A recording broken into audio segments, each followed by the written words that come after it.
Em nome do Pai que me criou, e do Filho que me resgatou, e do Espírito Santo que me santificou, divina vontade, reina na minha vontade. Ó minha mãe, eu te amo, tu me amas?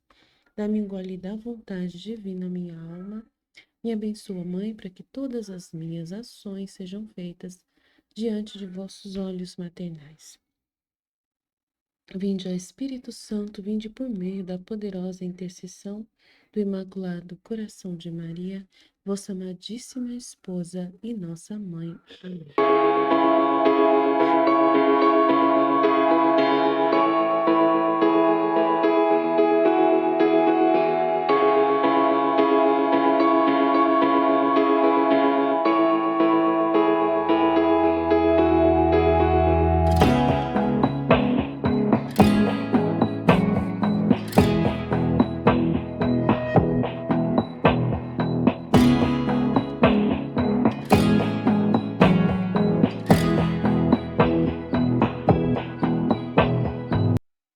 Então vamos lá no estudo 10, é o 311, 31 de agosto de 1900 e o outro é o 112. Vamos lá. O título deste é Nas almas interiores não pode estar a perturbação. Encontrando-me em meu estado habitual e não vindo o meu adorável Jesus, estava toda afligida e um pouco pensativa sobre o porquê ele não vinha. Depois de muito esperar, ele veio, e vendo que de suas mãos brotava sangue, pedi-lhe que de sua mão esquerda derramasse sangue sobre o mundo em proveito dos pecadores que estavam para morrerem em perigo de se perderem, e da mão direita que derramasse o seu sangue no purgatório. E ele, ouvindo-me com brandura, sacudiu e derramou o seu sangue sobre uma e outra parte. Depois disto me disse: Minha filha, nas almas interiores não pode estar a perturbação. E se esta entra, é porque a alma sai de si mesma. E fazendo isto, faz de verdugo a si mesma. Porque saindo fora dela, se apega a tantas coisas que vê e que não são de Deus, que não são Deus. E às vezes nem sequer coisas que se referem ao verdadeiro bem da alma. Por isso, regressando em si mesma e levando coisas que lhe são estranhas, tortura-se a si mesma, e com isso vem a adoecer a si mesma e a graça. Por isso, esteja sempre em você mesma e estará sempre em calma. Quem pode dizer como eu compreendia com clareza e como encontrava a verdade nestas palavras de Jesus? Ah, Senhor, se te dignas instruir-me, dá-me a graça para aproveitar teus santos ensinamentos. De outra maneira, tudo será para minha condenação. É muito sério, né? Verdadeiro. Verdadeiro mesmo. Se a gente não aproveita as coisas que Jesus nos dá, né? A gente pode se condenar, com certeza. Que o pecado contra o Espírito Santo é justamente você ouvir o que Deus fala e não respeitar, né? O que ele diz. É muito sério, é muito grande o mistério, né? De você ouvir o que Deus fala e não respeitar o que ele diz. Então, é algo muito gravíssimo. E então a gente tem que lutar com todas as nossas forças, né? Para a gente evitar passar por essa circunstância de obter conhecimento sobre as coisas de Deus e depois duvidar delas, né? Colocar outros tipos de compreensões que não são divinos, né? Então, muito sério.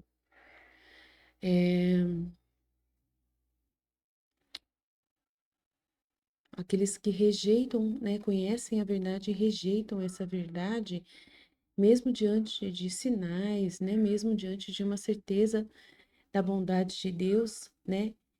Então, o ódio dessa pessoa é tão grande que pode estar cometendo o pecado contra o Espírito Santo, que é rejeitar a verdade conhecida.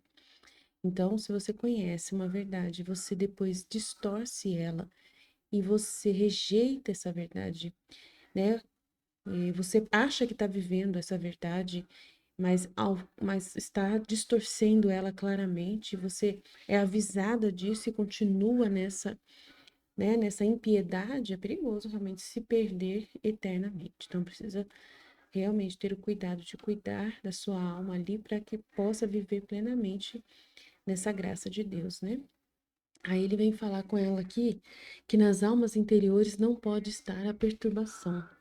Então, ela está no estado habitual, né? Como sempre, na cama, que é o estado habitual dela, né? Na cama. E não vindo o meu adorável Jesus, estava toda afligida e um pouco pensativa sobre o porquê não vinha, né? Então, ela estava afligida e pensativa. Talvez por isso ele estava falando sobre a perturbação. Depois de muito esperar, ele veio. E vendo que de suas mãos brotava sangue, ela pediu, né, que de suas mãos, né, a mão esquerda derramasse sobre o mundo em proveito dos pecadores que estavam para morrer naquele momento e em perigo de se perderem, e da mão direita que derramasse o seu sangue no purgatório. E ele ouviu ela com brandura, e sacudiu e derramou seu sangue sobre uma e a outra parte. Depois disso me disse, então é muito importante, né, o ato dela de orar, de aproveitar a ocasião para rezar pelos pecadores e pelas almas do purgatório. Maravilhoso, isso é para agradar Jesus e para o bem das almas, né? Aí ele vai falar com ela sobre esse estado dela de estar afligida. E ele fala que nessas almas, que nas almas que são interiores, né, que vivem interiormente unidas a Jesus, não deve estar a perturbação de forma alguma. E se a perturbação entra na pessoa, né, é porque a alma saiu de si mesma. Ela não está mais interna ali, mas ela saiu de si mesma, do interior, e faz-se de carrasco para si mesma, né? Porque verdugo é um, é um carrasco, é tipo um soldado, né? Aquele mesmo soldado que ficava lá com Jesus, né? Batendo em Jesus, judiando de Jesus, né?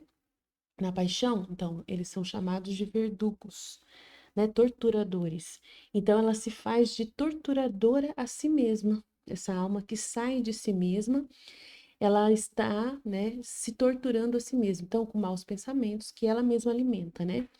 Porque saindo fora, se apega a tantas coisas que vê e que não são Deus, né? Coisas externas que não são Deus, e às vezes nem sequer coisas que se referem ao verdadeiro bem da alma, né? Que são as virtudes, são coisas boas. Por isso, quando ela regressa em si mesma, levando essas coisas todas do externo que ela vai atrás, que são estranhas, né? Ela se tortura a si mesma por si próprio. E com isso vem a adoecer a si próprio e a graça. Por isso, esteja sempre em você mesma, né? Não saia de você, dessa vida interior, né? E estará sempre em calma. Então, ela ficar sempre esperando, né, de Deus todas as coisas e não sair por si próprio, né?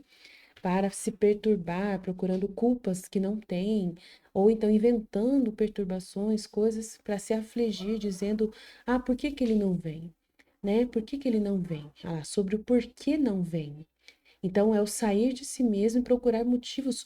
Por que que Deus não vem? Por que que Jesus não vem? Então, vai trazer perturbação para a alma. Se a alma não sai de si mesma e fica esperando por Jesus com, né, esperança, paciência, aí uma hora Jesus vai vir e ela vai estar em plena calma, pronta para recebê-lo sem nenhum sofrimento interior.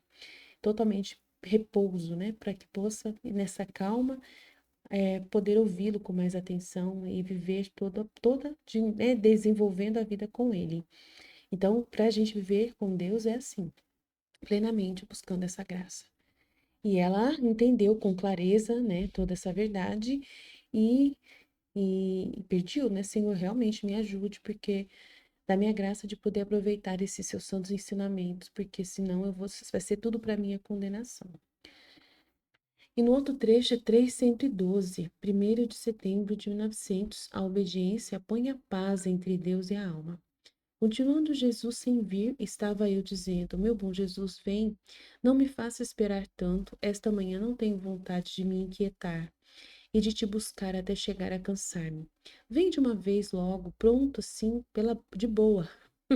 Vem de boa, pronto. E vendo que não vinha, continuava dizendo: vê se que queres que me canse e que chegue até me inquietar. De outra maneira não vens. Enquanto isso e outros desatinos eu dizia, Jesus veio e me disse: Você me saberia dizer o que mantém a correspondência entre Deus e a alma? E eu, mas sempre com uma luz que vinha dele, disse: A oração. E Jesus, aprovando o que eu disse, acrescentou: Mas o que atrai Deus a conversas familiares com a alma? E eu não sabia responder, mas logo a luz se moveu em minha inteligência e disse: Se a oração vocal serve para manter a correspondência, certamente a meditação interior deve servir de alimento para manter a conversa entre Deus e a alma. E ele, contente com isto, respondeu: Agora saberias tu dizer-me quem quebra as doces controvérsias, quem tira os amorosos zangados que podem surgir entre Deus e a alma? E eu, ao não responder, ele mesmo disse: Minha filha, só a obediência tem este ofício, porque ela sozinha decide as coisas relacionadas entre eu e a alma. E surgindo controvérsias, ou algum enfado para mortificar a alma, ao chegar à obediência, rompe as contendas, tira as ancas e põe paz entre Deus e a alma. E eu, Senhor, muitas vezes parece que tão pouco a obediência quer tomar o incômodo e fica indiferente. E a pobre alma é obrigada a estar naquele estado de controvérsias e de raiva.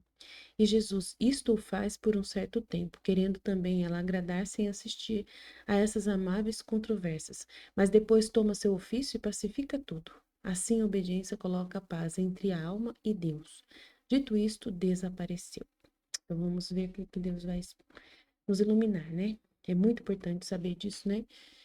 Como que se tem uma correspondência entre Deus e a alma? Como se mantém essa conversa familiar com a alma? E como que quebra, né, as controvérsias entre Deus e a alma, né? Então, muito importante aí é a obediência, né? Então, ela espera Jesus, reza, fica rezando, né, do jeito dela ali, simples, né, como sempre, humilde, né, do jeitinho dela. Depois Jesus vem, né, e, e ele veio mesmo assim, porque ele é muito bom demais, né? Você me saberia dizer o que mantém a correspondência entre Deus e a alma? E ela recebeu uma luz dele mesmo e respondeu. Por isso que o outro trecho anterior que a gente estudou, ele só aceita aquilo que vem dele mesmo. Então, a resposta que ela está dando é uma resposta que vem dele mesmo. Aí, por isso, agrada a ele. Se fosse uma resposta dela, humanamente, não agradaria a ele. Mas como ela recebe a luz que vem do próprio Deus, a resposta dela agrada a ele. E ela responde pela luz que vem dele à oração. E Jesus então aprova o que eu disse, porque veio dele mesmo. E acrescentou: Mas o que atrai Deus a conversas familiares com a alma? E eu não sabia responder, mas logo a luz novamente dele se moveu em minha inteligência, né, a mesma luz que vem dele, e disse: Olha que bonita essa resposta. Se a oração vocal serve para manter a correspondência, certamente a meditação interior deve servir de alimento para manter a conversa entre Deus e a alma. Então é muito importante, né? Então a oração vocal é aquela que você fala alguma coisa para Deus, para mantê-lo ouvindo você. Mas a meditação, depois de tudo que ele fala com você, de tudo que você vive com ele, é o que vai manter uma conversa constante entre Deus e a alma e alimentar essa conversa. Então, por isso que a gente vive meditando o dia inteiro, né? Tudo que se refere ao livro do céu e tudo que refere à vida com Deus, né? Ele, contente com isso, respondeu: Agora saberias tu dizer-me quem quebra as doces controvérsias e quem, né, acaba com essas zangas de Deus, né, que podem surgir, as diferenças que podem surgir entre Deus e a alma. E ela não respondeu, foi ele mesmo que respondeu, que só a obediência tem este ofício. Então, você orou a Deus, né, fez a sua oração vocal, que chamou a Deus a te ouvir. Depois você meditou interiormente. Aí Deus ele te dá luzes. E nessas luzes vem o que você precisa fazer para obedecê-lo. Aí, a obediência que você obedece, que você coloca em prática, né, aquilo que você meditou, ela que decide as coisas relacionadas entre a alma e Deus. Se surge alguma controvérsia, alguma diferença entre você e Deus, né, algum enfado para mortificar a alma, né, alguma orientação que você precisa mudar alguma coisa em seu coração, né, alguma atitude que você precisa melhorar, se você obedece essa luz que Deus dá para você nas meditações, isso vai romper o sofrimento ali de contenda, né? A diferença, né? A briga entre você e Deus vai romper a briga e vai tirar essas zangas, né? E vai pôr paz entre Deus e a alma. Então, obedecer o que Deus pede sem ficar, né, com desafios a Deus, sem ficar com revoltas e nada desse tipo, né? Obedecer. E eu, ai Senhor, muitas vezes parece que tão pouca obediência quer tomar o incômodo e fica indiferente. E a pobre alma é obrigada a estar naquele estado de controvérsias e de raiva. Então, é uma situação dela, né, em que ela sabe que a obediência às vezes não vem trazer a ela alguma coisa, né, para ocupá-la e fica indiferente, né? E aí ela fica nesse estado sem fazer nada, esperando por Jesus, e fica nessa situação de raiva, né, esperando por Jesus. Mas aí ele responde: Isto faz por um certo tempo, querendo também ela agradar sem assistir a essas amáveis controvérsias, né, que é Deus que está querendo assistir esse sofrimento dela por amor a ele, mas depois toma seu ofício e pacifica tudo. Aí ele vem e resolve tudo. Assim, a obediência coloca a paz entre Deus e a alma, e dito isto, desapareceu. Então, ele está dizendo que ele permite que aconteça esse momento de sofrimento, de controvérsias, né? Mas ele tudo isso por um ofício maior do que está querendo assistir esse amor da alma, esse desespero da alma por ele, né? Isso atrai Jesus, né? O amor da alma por ele atrai ele. Mas ele fica assistindo isso de longe sem se aparecer para ela, né? Aparece só como relâmpago, assim, como uma sombra, né? Mas ele gosta de assistir. Mas logo que pode, toma seu ofício e pacifica tudo, né? Ele vem e resolve tudo. Assim, a obediência coloca sempre a paz entre Deus e a alma. Então, se ela mantém se obedecendo, estando sempre ali no seu estado, na cama, esperando por ele, sem sair disso, né? Ela esperando mesmo com todo o sofrimento que ela sofre, com toda a dificuldade, então ela espera por Jesus. Então, é um trecho maravilhoso. Para nós, esses dois trechos, né, vão valer muito referente à nossa vida de oração, né? Também. Aqui fala que as almas interiores não podem estar em perturbação, então, diante de todas as coisas que nos acontecem, não nos perturbar de forma alguma com nada, né? Sempre buscar o círculo da verdade, de saber o que é certo, né? O que é verdadeiro, e sempre se mortificar ali nessa realidade de não ficar se perturbando, se corrigir quando perceber essa inquietação, se corrigir disso, né? Imediatamente e manter-se a ordem, né? Não ir para fora de si, né? Buscando meios ali para se perturbar mais do que já está sentindo ali, né? E o que a obediência também é a mesma coisa, né? Você obedecer essas orações, essas orientações que vêm da palavra de Deus, né? Que você recebe de inspiração e obedecer para estar sempre em paz com Deus. Então é muito importante esses trechos, a gente viver eles na divina vontade. Deus abençoe, estivemos reunidos, continuaremos sempre no amor e na misericórdia desse Deus infinito e poderoso, Pai, Filho e Espírito Santo. Amém. Jesus, eu confio em vós. Fiat, fiat, fiat.